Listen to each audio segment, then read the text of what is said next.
continue our discussion on biasing of transistor.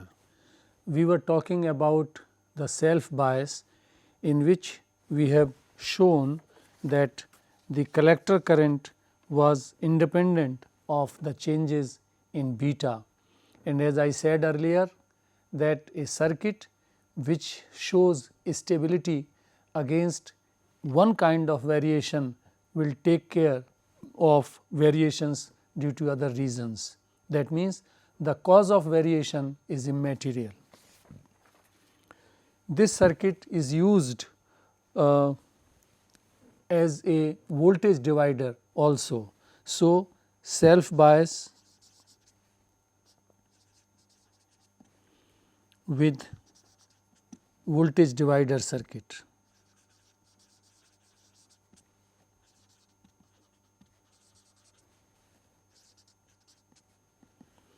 This has certain advantages, and those advantages also I will point out, but let us first see what is this circuit.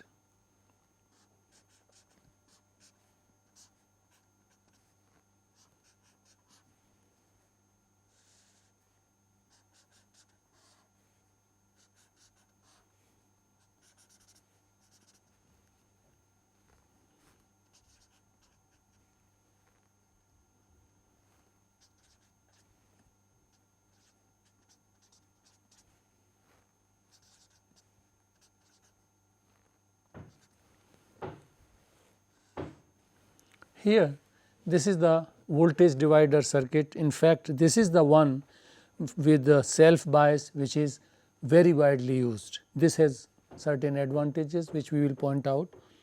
Now, this circuit can be Theveninized. The single resistance R B has been changed with has been replaced by two resistances R 1 and R 2. So, this can be Theveninized, and Theveninized equivalent circuit is this.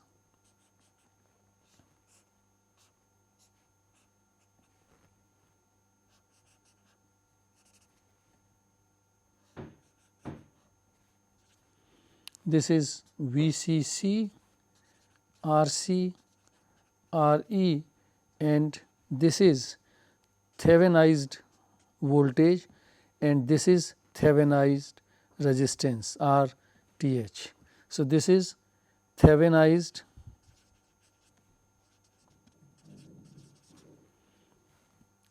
circuit, which is equivalent of this original circuit. This is actually the design is taken this, but for analysis purposes we Theveninize this, we apply Thevenin's theorem, and we get the value of the Theveninized voltage and Theveninized resistance.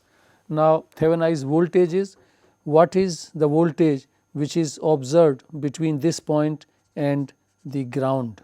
This is Theveninized voltage VTH, and if we complete this circuit here, this is VCC, then we know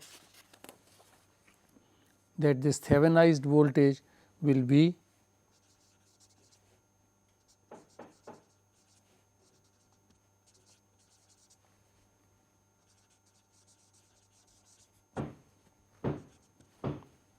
VTH. This is the current VCC by R1 R2 here. That means, we are discussing this circuit.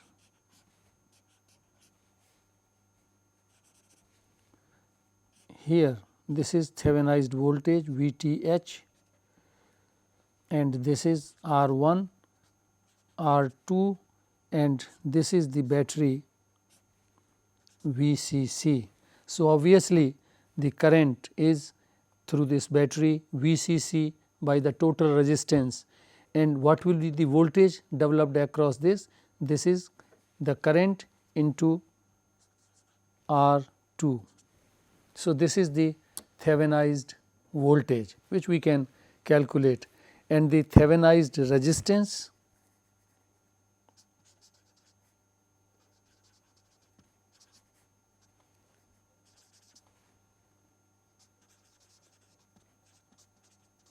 Thevenized resistance, this Thevenized resistance. For finding the resistance between these 2 points, the Thevenin's theorem, as you must have studied, that to calculate the equivalent resistance we have to ground the DC voltage sources. So, this is grounded. So, our circuit becomes this.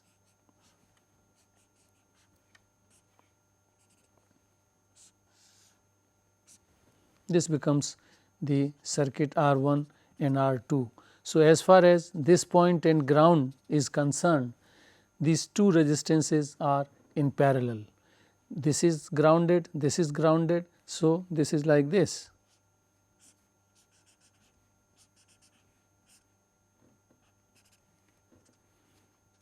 R1, R2, they are in parallel. So, RTH is equal to R1, R2 by R1 plus R2. So, these are the Thevenized voltage and Thevenized resistances in the circuit, and then that final equations which we wrote for, which showed the high stability, that can be the voltage, because earlier this terminal was connected to VCC. So, that VCC is to be replaced by VTH. So, this is VTH and this is VBE, which for silicon transistor 0.7 volts. So, 0.7 volts divided by RE plus VTH by VRTH, Thevenized resistance by beta. This is the expression, and now so this is the final expression, and by making RE greater than RTH by beta, we can make the collector current independent of the variations, independent of beta. That means, it is independent of the variations of beta, and this will be highly stable. I said that in self bias, voltage divider circuit is widely used and it has advantages. I talk about 2 main advantages.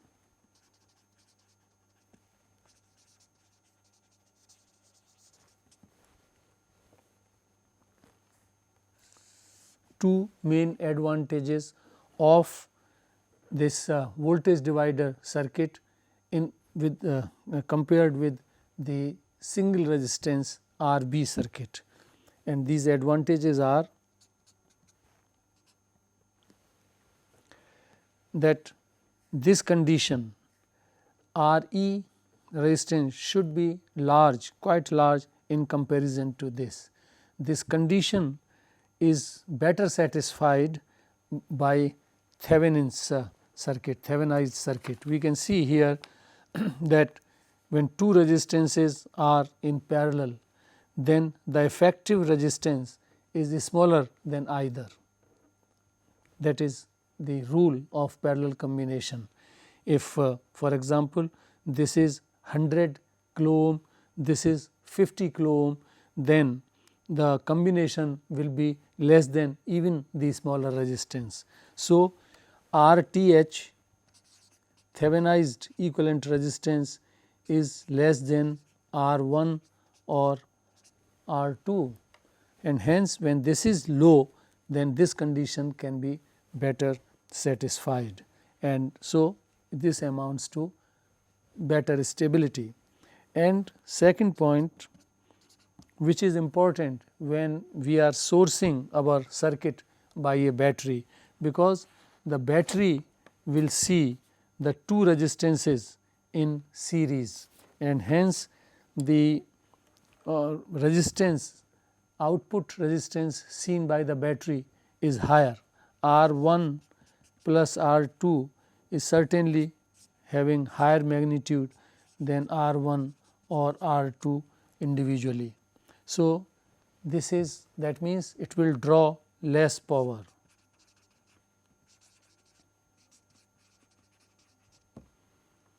So, the battery life, this is important in the case when our circuit is powered by a battery. So, the battery life will be higher in this case.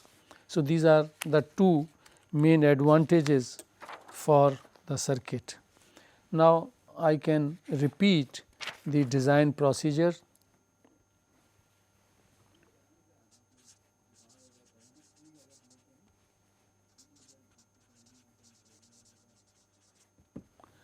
Design procedure.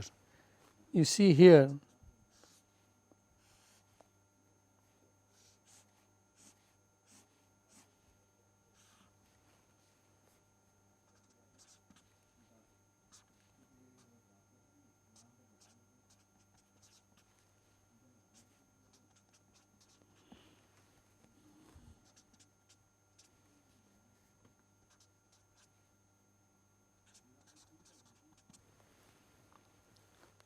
if these characteristics are available, then we choose the operating point near the middle of the active region, and we already know the value of ICQ, that means quotient current, collector current and voltage drop VCEQ can be read.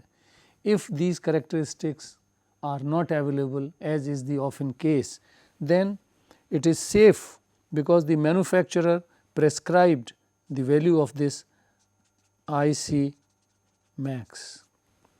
So, it is safe to take ICQ to be equal to half of this IC max. So, this point is known, and VCEQ can be taken as half of VCC, sorry. So, VCQ is known, ICQ is known, and we can use certain whatever we have already studied, that knowledge, that VCC known and IC max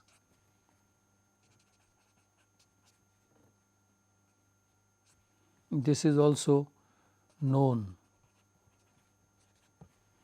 Then we can get the value of RC. We have to find out the value of RC, R1, R2 and RE in this circuit, and that is the total design. We can assemble the circuit easily. So, RC can be find out from VCC by IC max. So, now RC is also known, and we remember that if we substitute, if we use the Kirchhoff's voltage law, we apply this to the collector circuit, then we get this equation, summation of voltages VCC, here IC is flowing. So, there is a voltage drop here, this is plus minus VCE, and this is RE through which current IE is flowing, and IE and IC are same. So, same current is almost flowing, and so this is equal to IC RC plus VCE plus IE RE, but this is equal to almost equal to IC. So, this equation then becomes VCC IC RC plus RE and plus VCE. Now, VCE is VCEQ, IC is ICQ. So, VCC is ICQ RC RE plus VCEQ. This is known, this is known, this is known, this is known. So, except RE, all other parameters are known. So, we can find out RE. So, in this series RE is also now known. We have calculated its value. So, the RC is known, RE is known, and the two resistances have to be calculated, and for that we make use of this IE, which is same as ICQ, and this is equal to VTH minus 7 by RE. This is the expression which we have talked about earlier. Now, here this is known, this is known. So, we can calculate the value of VTH. VTH is now known, its magnitude is known, and once we know this, then VTH is equal to, I have just written the expression, is equal to R2 R1 plus R2 into VCC. So, this is known, this is known. Now, one thing, one practice is very common in the design of electronic circuits, that we can assume one of the values R1, for example, we can assume as 3K, 6K or 10K or 20K, and the other can be calculated. This is one way. Otherwise, if we do not want to use our judgment, we can calculate by using the stability factor. Stability factor for a good circuit may be assumed as say 10, and this will give one relationship of R1 and R2. So, we will have two relations, one is here and the other will come from a stability factor, and by using these two expressions, the values of R1 and R2 can be calculated independently, and this way the design is complete. All the parameters of the circuit are known. So, this was about the self bias, and in spite of the fact that this voltage divider arrangement of the self bias makes use one additional resistance, but these two advantages are significant, hence this is most widely used circuit. And now we move to the another biasing scheme, and that is emitter bias.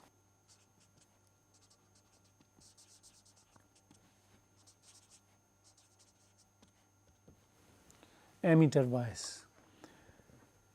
As I said in the beginning, emitter bias shows stability as high as the self bias circuit, but it makes use of dual power supply, needs dual power supply.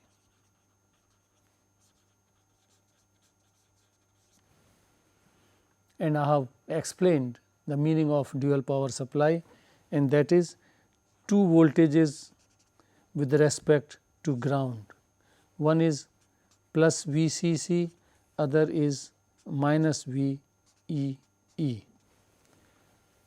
This power supply is needed to implement emitter bias, and then the circuit is simple, and actually this is a very popular biasing scheme operational amplifier, we will go in details later, is one of the most important development in electronics.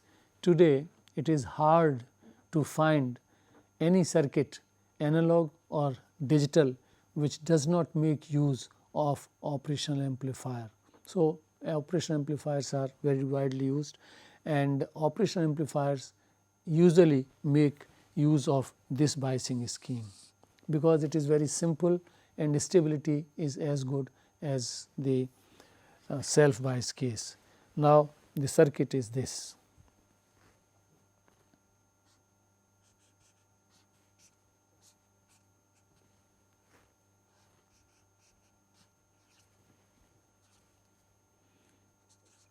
RC, RE, and this is connected to this point minus EE, and this is connected from here plus VCC, and then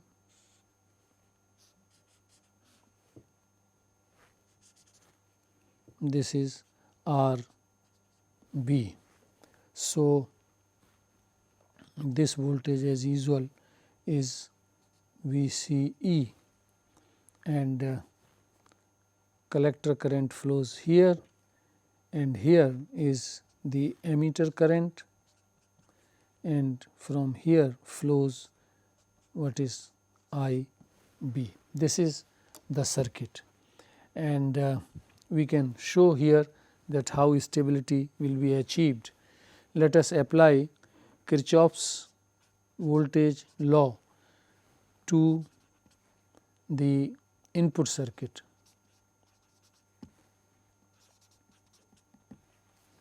And that will give IB RB, this voltage is VBE.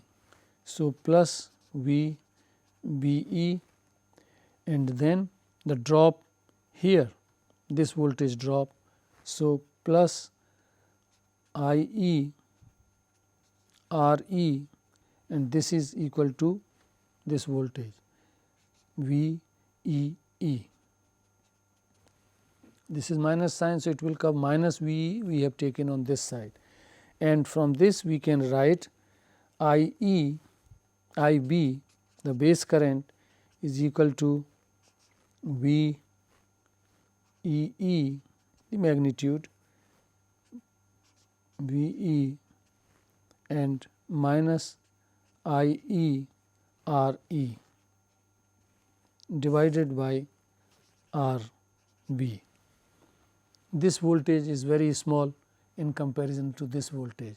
These two voltages may be equal, which are normally used like that, but there is not necessary condition. These two voltages may differ also, one may be 12 volts, other can be 9.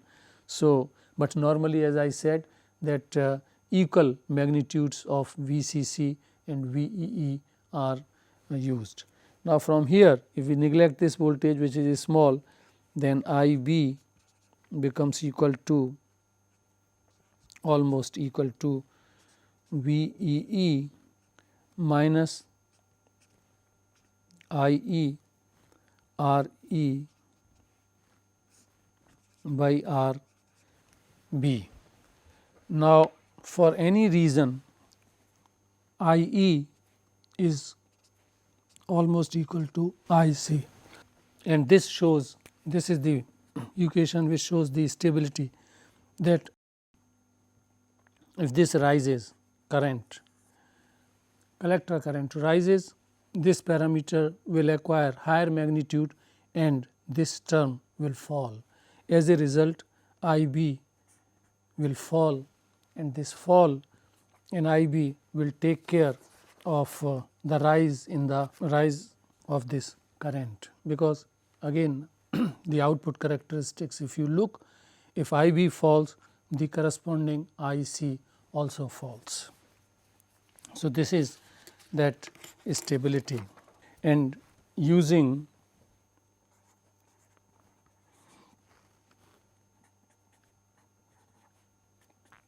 I B equal to I C by beta and V B E equal to 0.7 volts.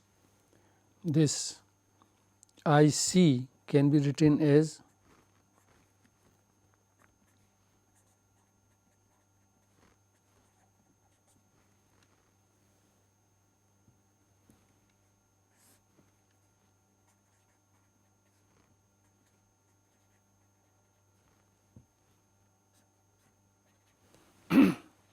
and if we design the circuit such that this R E is large in comparison to R beta by B.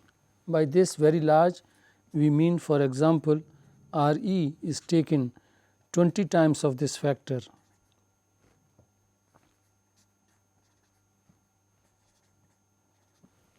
This is good enough. If this condition is met, then this I C will be very closely equal to this. We can drop this term, and this shows stability achieved through any variations in the value of beta, because final current, the collector current, is irrespective of this value beta. So, this shows that it is highly stable circuit, design is simple, number of resistances used is smaller and high stability. So, this is very widely used biasing scheme for BJT circuits. Now, the only point is that it needs dual power supply. So, which is of course easily available, and so when dual power supply is available, we can use this circuit. Then the last scheme is collector feedback bias.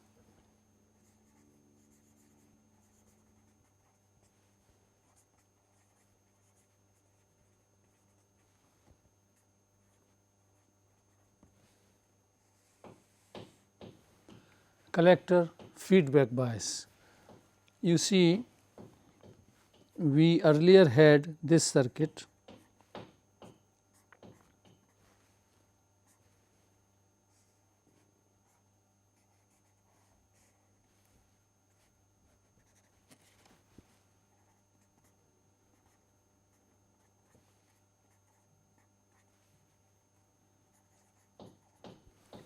this circuit.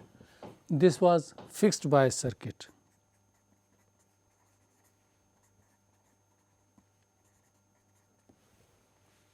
We make a small modification that the terminal is not returned to battery, but we connect here, then the circuit becomes this.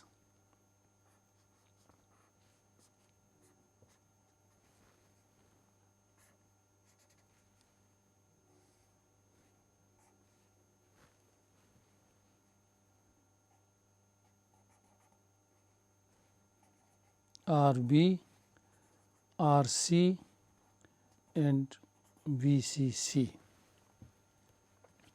This is the collector feedback circuit.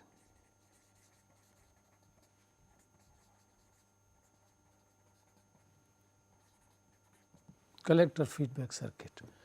It is a small change, just we have moved this point to the other part of the resistance RC, and this provides a stability to the circuit. Why? Because here the IB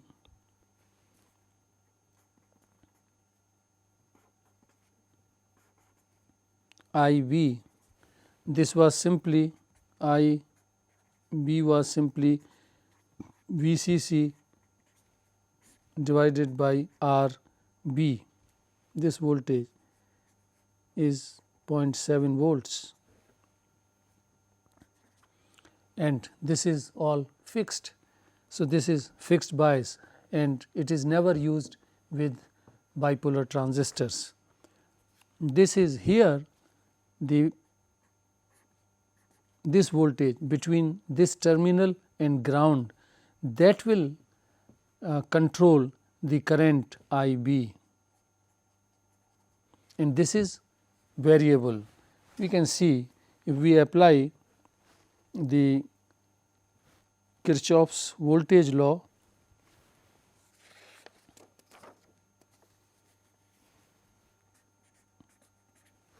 to the collector circuit,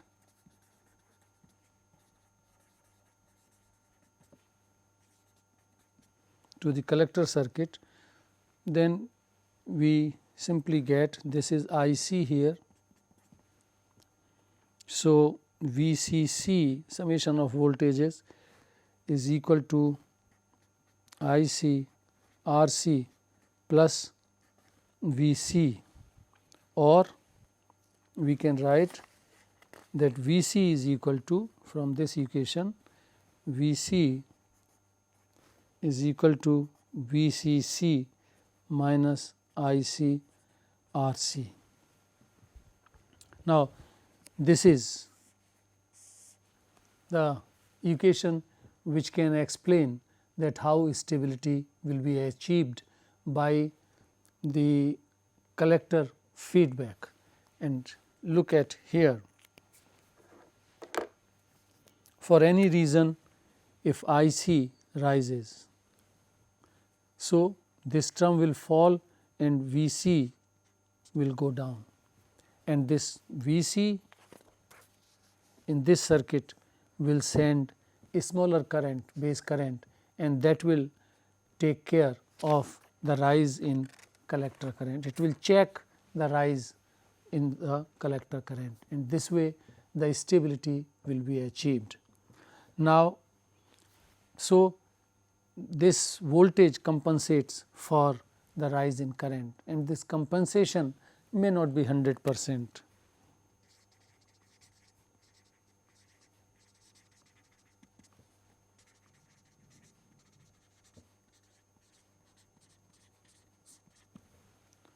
And that is the reason it was said that it is much better circuit as compared to the fixed bias. Fixed bias is never used. This is much better circuit, but the stability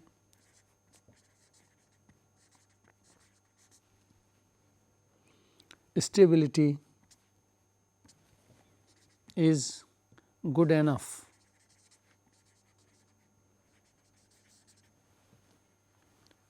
for many applications.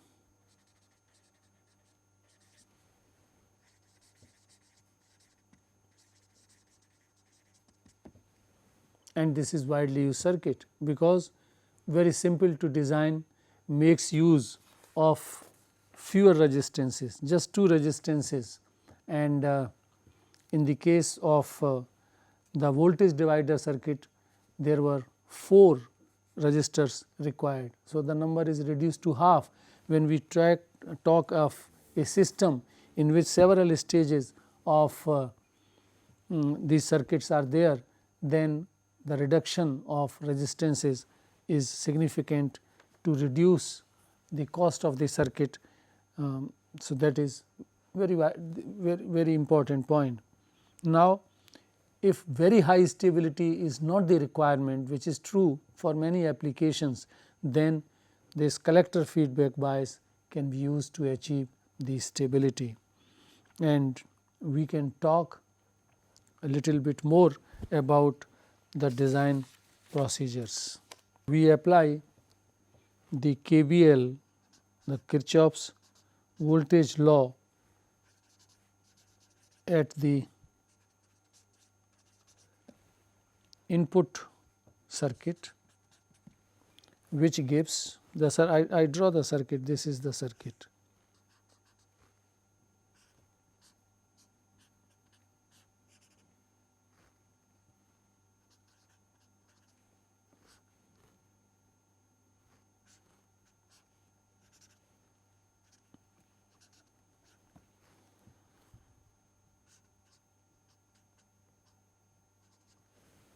I B and when we apply the Kirchhoff's summation of voltages, this voltage is plus minus VBE. So, then we will get Vc, this voltage Vc equal to Vc IB into RB. Vc is equal to IB into RB plus VBE, and using the relation IB is equal to IC by beta, we get from here Vc is equal to IC by beta RB plus VBE. Earlier, this is one equation, let us call it Y, and earlier we obtained a equation Vc equal to Vcc minus IC RC. Let us call this X, and we can eliminate this Vc, because Vc is not known, it is unknown quantity. So, this is to be eliminated, and we eliminate from here, we get from equations X and Y, we get IC equal to Vcc minus VE RC plus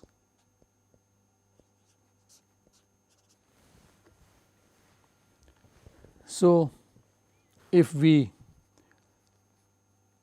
can take care of this condition RC to be high compared to RB by beta, then this will show high stability. This term can be dropped, and IC will become equal to Vcc VE divided by RC, and beta is very high, beta is 100, 200 easily. So, this condition is very easy to fulfill, and so this way we have made the collector current totally independent of the variation of beta, and hence stable circuit. As I said that this shows stability, the design is very simple, makes use of fewer resistances, and hence it is widely used. We can go for simple design procedures for this, and we arrive at a very simple relation, simple design procedure.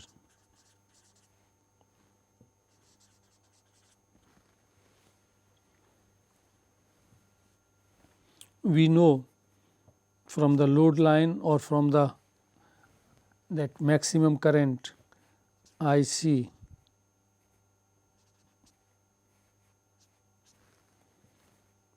this is equal to Vcc by RC, and this either from the graph we can take from the where the load line cuts the y axis, or we can use this procedure which is quite safe to take as half of IC max given by the manufacturer in the manual. So, this will be equal to Vcc by, just we substitute here IC max. So, this is 2 RC. This is one equation, let us call x 1 and the equation which we have talked here, this equation, that is, if we neglect this small voltage, then this equation becomes I c is V c c by R c plus R b by beta, let us call x 2. Then from these equations we can simply substitute for I c this value. So, this will be V c c 2 R c equal to V c c R c plus R b by beta. This is equating, this we have obtained by equating equations x 1 and x 2, and here this goes and we simply get a relationship that it gives R b equal to beta R c. This is the simple thumb rule for the calculation of the value of R b. Only there are two resistances, the R c and R b, and one is known from that maximum current relationship, other is known from here. So, the design of this collector feedback circuit is also very simple. I just take as an example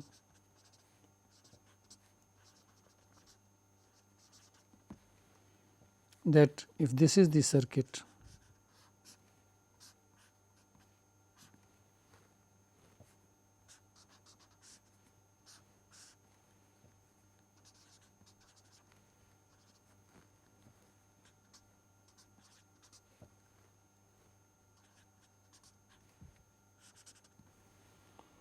if the beta of this transistor comes out to be suppose 80, then we can very easily find out the value of this resistance R b, and so the circuit will be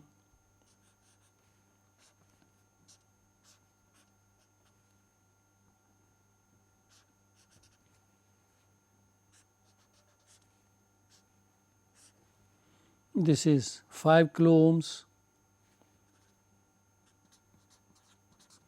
and this R b, from this relation R b is equal to beta into R c, and this is 80 into 5 k, so for 400 k. So, this resistance is 400 k. So, this way, and this will give the midpoint operation for the collector feedback bias, because in this condition we have used I c is equal to half I c max. This is for midpoint, because here this is I c max point